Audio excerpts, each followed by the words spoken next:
जब हार सामने आती है बुद्धि भ्रष्ट हो जाती है और वो बुद्धि आपसे सेल्फ गोल करवाती है। कांग्रेस के साथ आज बिल्कुल यही हो रहा है।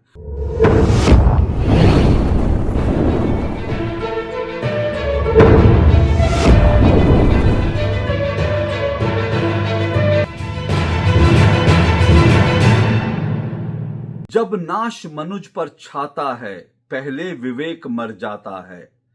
रामधारी सिंह दिनकर की ये पंक्तियां तो आपने जरूर सुनी होंगी और इसका भाव जो है उससे भी आप भली भांति परिचित होंगे। कोई मुश्किल नहीं है, बड़ा साधारण इसका भाव है कि जब किसी व्यक्ति का जब नाश होना होता है, सर्वनाश होना होता है, तो पहले उसकी जो बुद्धि है ना, वो बुद्धि उसकी पहले मर जाती है। जब बुद्धि भ्रष्ट हो जाती है तो इसका मतलब है कि व्यक्ति जो है अपना नुकसान करने जा रहा है। जब नाश मनुष्य पर चाहता है पहले विवेक मर जाता है, पहले विवेक मरता है उसके बाद व्यक्ति का नाश होता है। अब ये जो पंक्तियां है ना, आज कांग्रेस के ऊपर ये बिल्कुल सटीक बैठती हैं, खास करके बिहार में जो विधानसभा चुनाव होने वाले, उससे पहले बता रहा हूं, बिहार विधानसभा चुनाव से पहले ऐसा लगता है कि ये पंक्तियां कांग्रेस पर बड़ी सटीक साबित होती हैं। तो आज के राजनीतिक माहौल में, आज के राजनीतिक संदर्भ में अगर इन पंक्तियों को कांग्रेस के ऊपर फिट करना हो तो यूं कह सकते हैं, जब हार सामने आती है पहले बुद्धि भ्रष्ट हो जाती है और वो बुद्धि आपसे सेल्फ गोल करवाती है। जी हां, जब हार सामने आती है बुद्धि भ्रष्ट हो जाती है और वो बुद्धि आपसे सेल्फ गोल करवाती है। कांग्रेस के साथ आज बिल्कुल यही हो रहा है। वो बिहार के अंदर एक के बाद एक सेल्फ गोल कर रही है। अब जब नतीजे आएंगे तो कहेंगे वोट चोरी हो गई, लेकिन हो क्या रहा है, कांग्रेस बार बार ऐसी गलतियां कर रही है कि सेल्फ गोल कर रही है। और ये जो सेल्फ गोल है कांग्रेस को कितना भारी पड़ेगा, मैं इसके ऊपर पहले भी वीडियो बनाकर बता चुका हूं कि राहुल गांधी और कांग्रेस जो कुछ कर रहे हैं ना, उससे उनका नुकसान तो क्या, उनसे तेजस्वी यादव का नुकसान ज्यादा होगा।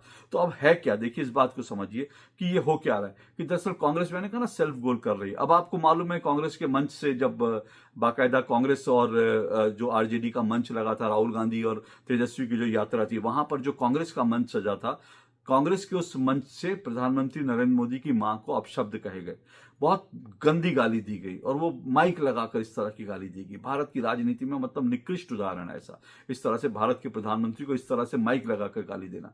अब उस गाली को लेकर के जो है क्या हुआ, उस गाली का नतीजा उल्टा हो रहा है। उस गाली का जो है परिणाम ये हो रहा है कि लोग जो हैं, लोग इस बात पे बहुत नाराज हैं और कई मेरी वहां के पत्रकारों से बात हुई, उनका कहना है कि लोग कह रहे हैं कि हम इस जबान में तो बात नहीं कर सकते जिस जबान में बात की गई, लेकिन हम चुनाव में इसका जवाब देंगे।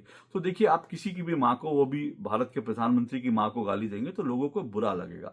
तो ये जो है कांग्रेस ने एक तरह का बेवकूफी करी थी। अच्छा, इस बेवकूफी को कांग्रेस ठीक कर सकती थी। क्या होता, राहुल गांधी कहते नहीं नहीं, हम इस तरह की भाषा का समर्थन नहीं करते, हम इस तरह की राजनीति के पक्षधर नहीं है, तो तुरंत जो है बीजेपी इस मामले को इस तरह से जो है आगे नहीं ले जा पाती और लोगों के बीच एक मैसेज चला जाता। कांग्रेस जो है जो नुकसान है उसकी भरपाई कर लेती, लेकिन कांग्रेस की तरफ से एक बार भी नहीं कहा गया। अब ये पता नहीं कौन सा अहंकार है, लेकिन अहंकार क्या है, इसको यही कह सकता हूं कि बुद्धि भ्रष्ट होना, कि नाश मनुष्य पर छाता है पहले विवेक मर जाता है। तो विवेक का मरना ही है कि कांग्रेस की ओर से किसी ने भी इस पर माफी नहीं मांगी, किसी ने भी ये नहीं कहा कि भाई हम ऐसी राजनीति का समर्थन नहीं करते, बल्कि उल्टे ये कहा बीजेपी का आदमी था, ये था, तो इस तरह से जो है उल्टे सीधे बयानबाजी करे। अब ठीक है, कांग्रेस की मर्जी है। अब उसके बाद क्या हुआ, उसके बाद ये भी नहीं हुआ कि कांग्रेस इस पर चुप बैठ जाती।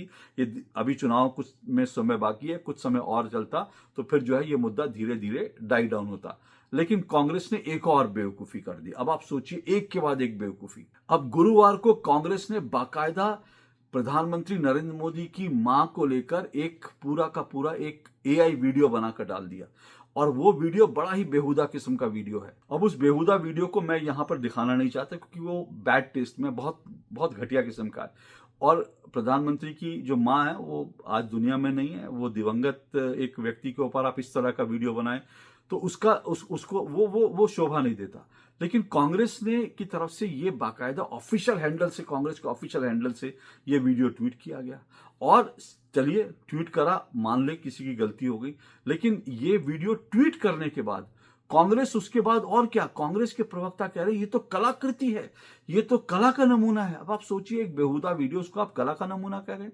प्रधानमंत्री नरेंद्र मोदी की मां जो राजनीति में नहीं है, जो सार्वजनिक जीवन में नहीं है, जो इस वक्त दुनिया में नहीं है, उनका आप बेहुदा वीडियो बनाकर कह रहे हैं कि ये कलाकृति है। और कांग्रेस के प्रवक्ता ने कहा आप नेहरू जी के ऊपर भी तो मजाक बनाते हो, नेहरू जी का आप राजनीति करते हो, तो फिर हमने वो भी तो जिंदा नहीं है। लेकिन ये बिल्कुल बेहुदा तर्क है, ये कुतर्क है, ये कहना चाहिए। पहली बात, नेहरू जी जो है वो देश के प्रधानमंत्री थे, सत्ता में थे, वो जो है राजनीति में थे, सार्वजनिक जीवन में थे, वो दूसरों के लिए भी बोलते थे तो उनको भी सुनना पड़ता है, तो उसमें कोई बात नहीं। जो राजनीति में रहा, जिसने 16 साल देश पर शासन किया, क्या लोग उनकी कमियां, उनकी खामियों के बारे में चर्चा नहीं करेंगे? ऐसा तो नहीं था नेहरू जी कहीं से घर में बैठे हुए थे और उनको निकालकर उनकी बात हो रही है, ऐसा तो नहीं हो रहा ना।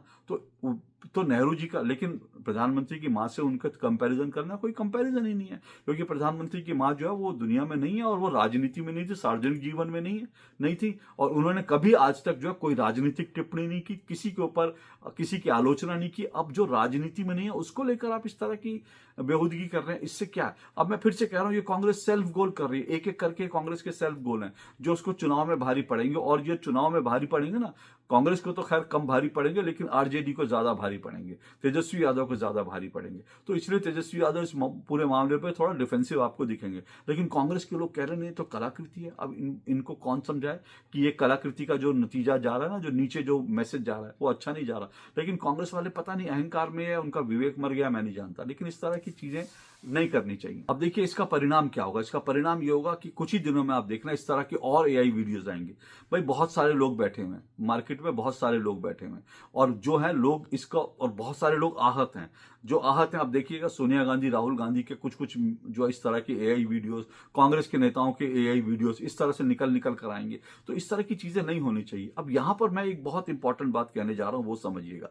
देखिए कांग्रेस और जो नरेंद्र मोदी की राजनीति में बेसिक फर्क क्या है, मैं पहले भी बताता रहा हूं। देखिए आप जब राजनीति में होते हैं और जब प्रधानमंत्री पद पर होते हैं या प्रधानमंत्री बनना चाहते हैं या देश की सत्ता पर आप शीर्ष पर जाना चाहते हैं, तो आपको जो है आपको सोच समझकर राजनीति करनी चाहिए, सोच समझ के टिप्पणियां करनी चाहिए। अब देखिए प्रधानमंत्री नरेंद्र मोदी की मां को लेकर के लोगों ने बड़ा मजाक बनाया, लेकिन प्रधानमंत्री नरेंद्र मोदी ने, ऐसे ही प्रधानमंत्री नरेंद्र मोदी की मां का मजाक बनाने वाली एक महिला पत्रकार की जब मां का देहांत हुआ, प्रधानमंत्री नरेंद्र मोदी ने बाकायदा उस महिला पत्रकार को चिट्ठी लिखी, संवेदना भरी चिट्ठी लिखी। अब ये होता है बड़प्पन, ये बड़प्पन होता है। तो ये बड़प्पन आपको दिखाना चाहिए, आपको ये कहना चाहिए नहीं, प्रधानमंत्री की मां के लिए कोई शब्द नहीं, वो राजनीति में नहीं है। ये कांग्रेस को कहना चाहिए, कांग्रेस प्रवक्ताओं को कहना चाहिए, नहीं इस तरह की बात गलत है, हम नहीं करेंगे। लेकिन उनका विवेक जो है वो शून्य हो चुका है या मर चुका है, ये तो वही जाने। लेकिन इस तरह की बेहूदगी भरी बातें कर रहे हैं। अब सुप्रिया श्रीनेत ने एक ट्वीट करा, और सुप्रिया श्रीनेत ने ट्वीट करके कहा प्रधानमंत्री नरेंद्र मोदी की जो मां है, उनकी मां का श्राद्ध तो जो है, उनका पिंडदान तो उनके भाई पहले ही कर चुके हैं, अब वो गया जाके क्यों दोबारा प्रधानमंत्री नरेंद्र मोदी करना चाह रहे हैं, राजनीतिक फायदे के लिए। अब देखिए शास्त्रों के अनुसार पिंडदान जो है आप हर बार बार कर सकते हैं, कहीं नहीं लिखा कि आप अपने पूर्वजों का पिंडदान बार बार नहीं कर सकते। आप उनको, बल्कि श्राद्ध तो होते, इसलिए श्राद्ध में तो लोग कई बार करते हैं। लेकिन अब मैं जो और बड़ी बात है, मैंने कहा ना, मैं एक बड़ी बात आपको बताने जा रहा हूं, वो ये कि आपको कंपैरिजन करिएगा प्रधानमंत्री नरेंद्र मोदी की राजनीति का और कांग्रेस की, राहुल गांधी की राजनीति का, इनका जरा कंपैरिजन कीजिएगा। और ये कंपैरिजन मैं आपको किस आधार पर बता रहा हूं, मैंने खुद जो नरेंद्र मोदी जी का इंटरव्यू 2014 में लिया था, उसके आधार पर मैं कह रहा हूं, इस बात को बड़ा ध्यान से सुनिएगा। देखिए प्रधानमंत्री नरेंद्र मोदी की मां जो है वो राजनीति में नहीं थी, इसलिए उन पर टिप्पणी गलत है। और इस मामले में नरेंद्र मोदी की राजनीति क्या, उसका आपको उदाहरण देता हूं। 2014 में जब नरेंद्र मोदी जब प्रधानमंत्री पद की दौड़ में थे, चुनाव चल रहा था, मैं जब गांधीनगर गया, मैंने मोदी जी का इंटरव्यू किया, तो उस वक्त जो है कांग्रेस में खलबली मची हुई थी और कांग्रेस जो है बैकफुट पर थी, नरेंद्र मोदी एग्रेसिव थे। तो कांग्रेस के नेता जो है नरेंद्र मोदी पर जो भी अटैक करते थे उल्टा उन पर पड़ता था। लेकिन एक नेता कांग्रेस की ऐसी थी जो नरेंद्र मोदी के ऊपर लगातार आरोप लगा रही थी, लगातार उनकी आलोचना कर रही थी, लगातार उन पर हमले कर रही थी, और वो थी प्रियंका गांधी वाड्रा, राहुल गांधी की बहन, सोनिया गांधी की बेटी। वो लगातार टिप्पणियां कर रही थी नरेंद्र मोदी पर। तो जब मैं गांधीनगर में इंटरव्यू कर रहा था, तो नरेंद्र मोदी जी ने उस वक्त मेरे इंटरव्यू में कहा कि कांग्रेस वाले मैदान छोड़कर भाग गए। मैंने बोला ऐसा नहीं है, प्रियंका गांधी मैदान में है, वो लगातार आप पर हमले कर रही हैं। तो उन्होंने, नरेंद्र मोदी ने कहा कि नहीं, मैं उसको नहीं काउंट करता हूं। मैंने कहा क्यों काउंट नहीं करते? तो उन्होंने कहा इसलिए काउंट नहीं करता क्योंकि जो प्रियंका गांधी वाड्रा हैं, अब इस बात को याद रखिएगा, प्रियंका गांधी वाड्रा उस वक्त सक्रिय राजनीति में नहीं थी, कांग्रेस के किसी पद पर नहीं थी, ना सांसद थी, वो कांग्रेस में कुछ नहीं थी। तो उस वक्त नरेंद्र मोदी जी ने कहा कि मैं प्रियंका गांधी वाड्रा के ऊपर इसलिए नहीं कहूंगा क्योंकि वो जो कुछ कर रही हैं वो अपनी मां सोनिया गांधी की मदद करने के लिए कर रही हैं। नरेंद्र मोदी ने कहा कि प्रियंका गांधी वाड्रा जो कुछ कर रही है वो अपने भाई राहुल गांधी की मदद करने के लिए कर रही हैं। तो उन्होंने कहा कि वो बेटी हैं, वो बहन हैं, उनको अपनी मां के लिए, अपने भाई के लिए काम करने का अधिकार है और बेटी हैं वो, इसलिए मैं उन पर कुछ नहीं बोलूंगा। सोचिए कितना बड़ा स्टेटमेंट था। और इस स्टेटमेंट से नरेंद्र मोदी के बड़प्पन का एहसास होता है कि उन्होंने कहा कि भाई प्रियंका राजनीति में नहीं है, वो अपनी मां की मदद करने के लिए आई है, भाई की मदद करने के लिए आई है, इसलिए मैं उन पर राजनीतिक टिप्पणी नहीं करूंगा। यहां तक नरेंद्र मोदी ने मुझसे कहा कि अगर वो 100 गालियां और देंगी तब भी वो बेटी है, मैं नहीं कहूंगा। आप सोचिए उस आदमी का कद जो है, उस आदमी के कद की कल्पना कीजिए, उस आदमी की सोच को सलाम कीजिए कि वो कह रहे हैं राजनीति में नहीं है इसलिए उन पर कोई टिप्पणी नहीं करूंगा। ये आपको मैं क्लिप दिखा रहा हूं, उसके बाद इस क्लिप को देखिए, तब आपको एहसास होगा। और साथ साथ इस क्लिप के बारे में अंतिम और आपको इंपॉर्टेंट जानकारी दूंगा, बहुत महत्वपूर्ण जानकारी आपको दूंगा। पहले आप क्लिप देखिए। पर अभी भी आपके ऊपर निजी हमले लगातार हो रहे हैं और खास करके अब तो प्रियंका गांधी मैदान में हैं और वो सीधा सीधा आपको चुनौती दे रही हैं, आपकी सरकार को। आप देखिए, मैं इसको सीरियस नहीं लेता हूँ, इन आरोपों को या प्रियंका गांधी? मैं दोनों चीजें जी। मैं इन बातों को सीरियस इसलिए नहीं लेता हूँ कि कोई भी बेटी अपने भाई के विजय के लिए, माँ के विजय के लिए सब कुछ करेगी। और मैं मानता हूँ इतना तो उनको हमने अवसर देना चाहिए कि आखिर बेटी बेटी है, माँ के लिए नहीं करेगी तो किसके लिए करेगी, भाई के लिए नहीं करेगी तो किसके लिए। पर बीजेपी के नेता उन पर लगातार हमले कर रहे हैं। और एक बेटी के नाते वो कुछ भी कहें मैं कभी बुरा नहीं मानूंगा, क्योंकि उसको हक है अपनी माँ के लिए मेहनत करना, उनका हक बनता है अपने भाई के लिए काम करना। इससे भी 10 गालियां और देगी तो भी बेटी बेटी है, उसके प्रति नाराज नहीं हो सकती। तो ये होता है नेता। कोई नेता महान कैसे बनता है, इस तरह से नेता महान बनता है। कोई नेता शीर्ष पर कैसे पहुंचता है, इससे आप कल्पना कर सकते हैं ये नरेंद्र मोदी का बयान सुनकर कि नरेंद्र मोदी में कितनी गहराई है, कितना ठहराव है, कितना धैर्य है और कितनी सुसंस्कृत तरीके से और कितने मतलब संस्कार उनके जो हैं ये इसमें दिखते हैं।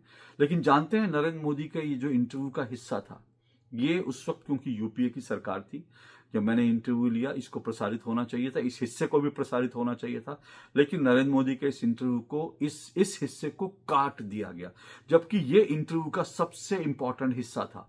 लेकिन नरेंद्र मोदी के इंटरव्यू के इस हिस्से को काट दिया गया। क्यों काट दिया गया? क्योंकि उस वक्त के जो हुक्मरान थे उनको लगता था कि नरेंद्र मोदी जो है उनके जो बड़प्पन है वो लोगों की नजर में चला जाएगा। इस 1 मिनट की क्लिप से जो लोग डर गए थे, सत्ता में बैठे कांग्रेस और यूपीए के जितने लोग थे वो डर गए थे, उनके चारण हाथ डर गए थे। उनको लगा ये चीज अगर पब्लिक में चली गई तो फिर जो है नरेंद्र मोदी को पब्लिक आएगी कितने महान नेता हैं। तो नरेंद्र मोदी का असली रूप, नरेंद्र मोदी के संस्कार, उनकी गंभीरता, उनकी धीरज और उनका जो बड़प्पन था वो पब्लिक के बीच में न जाने पाए, इसलिए यह हिस्सा काट दिया गया, टेलीकास्ट नहीं होने दिया गया। ये इस तरह की कांग्रेस की राजनीति है, आप समझ सकते हैं। हालांकि बाद में इस हिस्से पर बहुत विवाद भी हुआ, क्योंकि ये हिस्सा, इसको लेकर एक खबर छप गई थी और उसको लेकर बहुत बवाल हुआ था। और 10 दिन तक 2014 के चुनाव में ये जो मामला है 2014 के चुनाव में सुर्खियों में रहा था। इसके ऊपर मैंने किताब भी लिखी है, नरेंद्र मोदी सेंसर्ड, जो इस इंटरव्यू के पीछे जो कहानी चल रही थी, क्या कुछ हुआ, अगर आप उसको डिटेल में जानना चाहते हैं तो आप नरेंद्र मोदी सेंसर्ड मेरी जो किताब है उसको पढ़ सकते हैं, उसमें आपको सारी डिटेल मिलेगी। लेकिन आज इसका रेलेवेंट, इसकी प्रासंगिकता इसलिए है क्योंकि मैंने आपको दिखाया कि कैसे नरेंद्र मोदी की मां राजनीति में नहीं है, लेकिन नहीं थी, दिवंगत हैं, राजनीति में नहीं थी, सार्वजनिक जीवन में नहीं थी, लेकिन कांग्रेस उनके नाम पर किस तरह से राजनीति कर रही है, किस तरह से ओछापन दिखा रही है। दूसरी तरफ नरेंद्र मोदी ने प्रियंका गांधी वाड्रा को लेकर एक शब्द नहीं कहा। क्यों? क्योंकि वो राजनीति में नहीं थी और उन्होंने कहा बेटी हैं, मां के लिए, भाई के लिए करेंगी तो 100 गालियां देंगी तब भी मैं उनको कुछ नहीं कहूंगा। ये होता है महान नेता, ये नेता का बड़प्पन होता है। आज के लिए इतना ही, नमस्कार।